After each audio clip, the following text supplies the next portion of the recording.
डोकारे आदिवासी साखर कारखाना सुरू होणार, ऊस शेतकऱ्यांना दिलासा।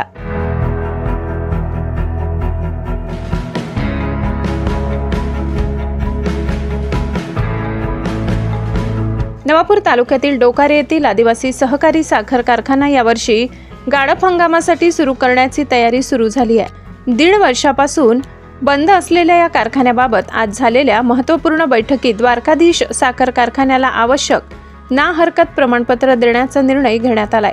कारखान्याचे चेअरमन भरतकुमार गावित यांनी स्पष्ट केले की आमचा आदिवासी साखर कारखाना सुरू व्हावा हीच आमची इच्छा आहे। द्वारकाधीश कारखाना चालवू इच्छित असेल तर आम्ही त्यांना सहकार्य करू, पण ते नकार देतील तर आम्ही स्वतः कारखाना चालवण्यास सक्षम आहोत। बैठकीत ऊस उत्पादक शेतकरी संचालक मंडळ आणि द्वारकाधीश साखर कारखान्याचे अधिकारी उपस्थित होते। 2 तास चाललेल्या चर्चेत कारखाना सुरू करण्यासाठी आवश्यक अडथळे, ऊस दर आणि उत्पादन नियोजनावर सविस्तर चर्चा झाली। द्वारकाधीश साखर कारखान्याचे व्यवस्थापकीय संचालक बाळासाहेब करपे यांनी सांगितले की आम्हाला आवश्यक कागदपत्रे आणि ना हरकत पत्र मिळाल्यास आम्ही डोकारे साखर कारखाना सुरू करण्यासाठी प्रयत्नशील आहोत। सोमवारपासून कारखान्याची साफसफाई आणि दुरुस्तीची कामे सुरू करण्यात येणार असून यावर्षी गाळप हंगाम सुरू होणार असल्याचा विश्वास संचालक मंडळाने व्यक्त केला। या निर्णयामुळे ऊस उत्पादक शेतकऱ्यांमध्ये आनंदाचे वातावरण निर्माण झाले असून अनेकांनी ही सकारात्मक घडामोड आदिवासी भागातील विकासाची नवी सुरुवात असे म्हटले। या बैठकीस आदिवासी सहकारी साखर कारखान्याचे चेअरमन भरतकुमार गावित संचालक मंडळ यांच्या अध्यक्षतेखाली झाली। यावेळी द्वारकाधीश साखर कारखान्याचे व्यवस्थापकीय संचालक बाळासाहेब करपे, ऊस विकास अधिकारी पगारे, सर्जेराव गांगुर्डे, ऊस कृषी उत्पन्न बाजार समिती सभापती बकाराम गावित, कारखाना वाईस चेअरमन जगन कोकणी, सुरेश गावित, वाड्या गावित, सुरेश बिराडे, सुरेश गावित, कांतीलाल गावित, आसाराम गावित, प्रमोद वाघ, जयसिंग गावित, दीपक पाडवी, उमेश वसावे, अर्जुन नाईक, माजी पंचायत समिती सभापती दिलीप गावित सह इतर अधिकारी व ऊस उत्पादक शेतकरी उपस्थित होते। आदिवासी सहकारी साखर कारखान्यावरती सर्व संचालक मंडळ उपस्थित होतं आणि ज्या आमच्या संघटना आहेत, शेतकरी संघटना आहेत, त्या सर्व संघटनेचे पदाधिकारी, शेतकरी बांधव आणि द्वारकाधीश सहकारी साखर कारखान्याचे कार्यकारी संचालक सावंत साहेब यांना बोलवलं होतं, पण ते काल येणार होते, पण कालचा कार्यक्रम रद्द झाला म्हणून त्यांच्याऐवजी त्यांचे प्रतिनिधी म्हणून मुख्य शेतकी अधिकारी करपे साहेब यांना पाठवलं आणि बाकी त्यांचे कर्मचारी आहेत। सगळ्यांबरोबर सकारात्मक चर्चा झाली। शेतकरी बांधवांनी त्यांचा जो काही रोष आहे किंवा त्यांच्याबद्दल जे काही त्यांना वाटत होतं त्या पद्धतीने त्या ठिकाणी सर्वांनी 2 शब्द त्या ठिकाणी सांगितले। आम्हालाही विचारण्यात आलं आणि आमचीही भूमिका आम्ही त्या ठिकाणी सांगितली। हा आदिवासी सहकारी साखर कारखाना हा सर्वसामान्य शेतकऱ्यांचा कारखाना आहे आणि तो शेतकऱ्यांचा कारखाना हा चालला पाहिजे हे तुमचं आमचं सर्वांचं मत आहे। त्याचसाठी संचालक मंडळाला आपण सुद्धा निवडून दिलेलं आहे आणि ना हरकत प्रमाणपत्र जी NOC जी पाहिजे होती त्या संदर्भात हा सगळा विषय होता आणि आज आम्ही ती NOC ज्या द्वारकाधीश कारखान्याने या ठिकाणी कराराने कारखाना घेतला होता आणि त्यांनी या ठिकाणी त्यांच्या म्हणण्याप्रमाणे की 40 कोटी रुपयाची मशनरी या ठिकाणी आम्ही बसवलेली आहे आणि त्या मशनरी पोटी आम्हाला काही कर्ज घ्यायचं आहे। आता ती किती रक्कम आहे ते मला नाही माहिती, पण ते आपल्या याच्यामध्ये ते सांगतील, तर त्यांना ती उचल देण्यासाठी सर्व संचालक मंडळाने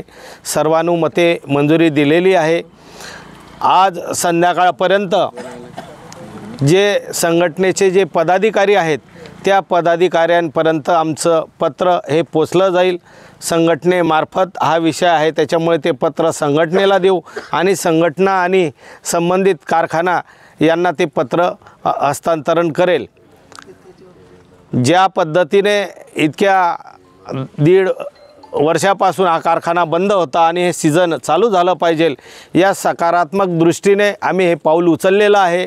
त्यांना NOC देण्याचं संचालक मंडळाने सर्वतोपरी मदत करण्याचं आश्वासन दिलेलं आहे आणि संचालक मंडळाने हे पण सांगितलं की आपल्याकडनं जर कारखाना चालू होत नसेल तर तसं 2 ओळीचं पत्र तुम्ही आम्हाला द्या।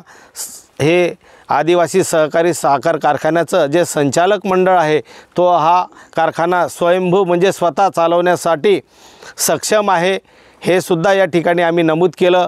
त्यांनी आमच्याकडनं तशी 2 दिवसाची, बरोबर आहे ना साहेब, सोमवारपर्यंत त्यांनी हा कारखाना चालू होईल या दृष्टीने सकारात्मक पाऊल त्यांनी सुद्धा उचललेले आहेत आणि सोमवारपासून या कारखान्याला साफसफाईला आणि पुढच्या रिपेरिंगच्या याला ते सुरुवात करणार आहेत।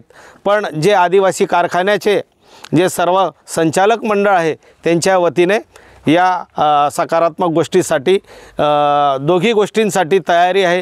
ते चालवत असतील त्यांना NOC द्यायला तयार आहेत, ते जर नसतील चालवू शकत तर आदिवासी कारखाना चालवण्यासाठी संचालक मंडळ हे तयार आहे।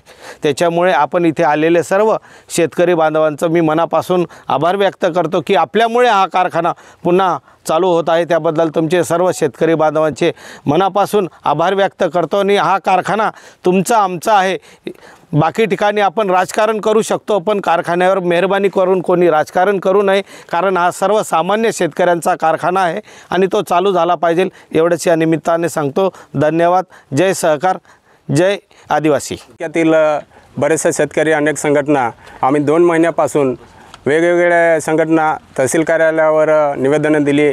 कम्युनिस्ट पक्ष आहे, सबरीमाता संघटन आहे, प्रजाराज आदिवासी संघटन आहे आणि ह्या संघटनांनी मिळून वेळोवेळी आपल्या तहसील कार्यालयावर निवेदन दिलं आणि आम्ही प्रत्यक्षरित्या भरतभाऊंना भेटलो।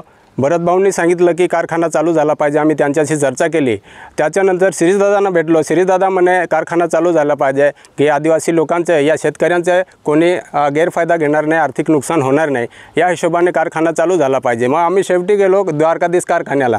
तिथं गेल्यानंतर आपले जे तिथले कारखान्याचे जे मालक आहेत सचिनदादा सावंत त्यांच्याशी चर्चा केली। जवळजवळ आम्ही 2 तास चर्चा केली। साहेबांना सांगितलं, साहेब म्हटलं ते आदिवासी साखर कारखाना आहे, तुम्ही चालू करा, कारण मागच्या वर्षापासून कारखाना बंद आहे। तर वेगवेगळे कारखान्याचे जे लोक येत आहेत ते आमच्या आदिवासी लोकांची ऊस तोडून नेत आहेत आणि त्या लोकांना पुरेसा पैसा देत नाही। आतापर्यंत बऱ्याचशा लोकांचा बिल झालेला नाही, म्हणून आपला कारखाना चालू झाला पाहिजे जेणेकरून तिथले शेतकरी गरीब आहेत त्यांचं आर्थिक नुकसान व्हायला नको, या हिशोबाने आम्ही तुमच्याकडे कारखाना चालू झाला पाहिजे या अपेक्षेने आलो आहे। सचिनदादांनी आम्हाला सांगितलं होतं की संचालक मंडळाने जर आमच्या मशिनरीवर जरी 10 कोटीचं जर आम्ही लोन घेतो आहे त्यासाठी आम्हाला NOC दिली संचालक मंडळाने तर आम्ही कारखाना नक्की चालू करू। आता त्या गोष्टीसाठी आम्ही 2 महिनेभर फिरलो। भाऊसाहेबांशी 5 वेळा चर्चा केली, आमदार साहेबांशी 2 वेळा चर्चा केली, सावंत साहेबांशी 1 वेळा चर्चा करून सगळीकडे फिरून आज आम्ही इथं कारखान्यावर मीटिंग घेतली। अनेक संघटनेचे पदाधिकारी आणि कारखान्याचे चेअरमन भरतभाऊ साहेब तसेच करपे साहेब यांनी सगळ्यांनी मिळून ह्या आजच्या मीटिंगला प्रतिसाद दिला आणि सगळ्या शेतकऱ्यांसमोर सांगितलं त्यांनी की येणाऱ्या काळात हा कारखाना चालू होणार आहे। 2 दिवस आम्हाला चान्स द्या, आम्ही 2 दिवस त्यांना देतो आहे। 2 दिवसानंतर ते संचालक मंडळाला कळवतील आणि त्याच्यानंतर हा कारखाना चालू होईल अशी अपेक्षा धरतो आणि येणाऱ्या काळामध्ये जर कारखाना साफसफाईला चालू झाला तर पूर्ण तालुक्यातील शेतकऱ्यांना आपण निवेदन देऊन त्यांना एका ठिकाणी बोलवू आणि असंच आता साहेबांनी सांगितलं तसं की ऊस कुठेही तोडून तुम्ही देऊ नका, कोणालाही देऊ नका, आपल्या कारखान्यांनी जिम्मेदारी घेतलेली आहे, एक टिपरबी राहू देणार नाही असं सावंत साहेबांनी सुद्धा सांगितलं आहे आणि भाऊसाहेबांनी सुद्धा सांगितलेलं आहे। म्हणून कोणीही शेतकरी कुठेही ऊस द्यायला गडबड करू नका एवढंच बोलतो मी। तर ज्या संस्था आहेत किंवा जे मंडळ आहेत यांचे पदाधिकाऱ्यांनी द्वारकाधीश साखर कारखान्यास्थळी भेट घेतली आणि सगळ्या शेतकरी बांधवांचं म्हणणं तिथं द्वारकाधीश साखर कारखान्यावर 2 तास चर्चा होऊन सगळा ओघ झाला। त्या चर्चेतनं कारखाना सुरू करण्यासंदर्भात इथल्या ज्या अडीअडचणी होत्या या अडीअडचणी दादांनी त्या मंडळाला सांगितलं, शिष्टमंडळाने जे NOCसाठी की आम्हाला NOC मिळाली तर आम्ही तो कारखाना सुरू करू आणि आजही ती सकारात्मक चर्चा चेअरमन साहेबांसोबत झालेली आहे। जे NOC बाबत जी सकारात्मक चर्चा होणार होती ते NOC बाबत झालेली आहे आणि जे मंडळ तिथं आलेलं होतं त्या मंडळासोबत दादांनी सांगितलं की NOCचा आता ज्या गोष्टीला उशीर झाला या तर झालाच, पण 100% शेवटी काय असे ना आम्ही प्रयत्न करू असं ते याच्यासोबत NOC बद्दल चर्चा झाल्यानंतर दादांनी जे इथलं जे मंडळ आलेलं होतं या मंडळासोबत बी सकारात्मक चर्चा केलेली आहे। दादा कालच्या मीटिंगला उपस्थित राहणार होते पण काही कारणामुळे आज दादा इथं हजर नाहीत, पण इथलं सचिन दादा इथं हजर नाहीत, पण हे जे मंडळ गेलं होतं या मंडळासोबत सकारात्मक चर्चा चालू झाली आहे आणि आज जे NOCचं हे होतं ते विषयावर आज चर्चा झालेली आहे। या विषयासाठी आपण फक्त 2 दिवस का मागतोय की NOC इथली भेटलेली NOC तिथं दाखवायची आणि ते दाखवून ते कर्जाचा विषय तो विषय मार्गी लावायचा आहे। त्याच्यामुळे द्वारकाधीश साखर कारखाना हा कारखाना सुरू करण्यासाठीच एवढा मोठा खर्च केला आणि सुरू करणारच आहे आजच्या सभेनिमित्त। आणि आम्हाला जी तिकडनं सूचना प्राप्त झाली ते सूचना मी तुम्हाला सांगतो। आणि जे मंडळ आलेलं होतं त्या मंडळाला तुम्ही इथलेच मंडळ होतं त्या मंडळालाही विचारू शकता की दादांची हीच भूमिका आहे। वाड्या दादा होते, रमेश दादा होते आणि 15 ते 20 शेतकरी इथं होते। तर सगळ्या शेतकऱ्यांना हीच विनंती आणि सगळा ऊस गाळप नक्की दोघंजण सगळे प्रयत्न करून नवापूर तालुक्यातला सगळा ऊस गाळप होईल, फक्त कमी भावात कोणी ऊस दुसरीकडे देऊ नये याच आजच्या मीटिंगच्या माध्यमातून सगळ्यांना विनंती। भीमज्योत न्यूज संचालक सुनील भीमराव वाघ, नवापूर।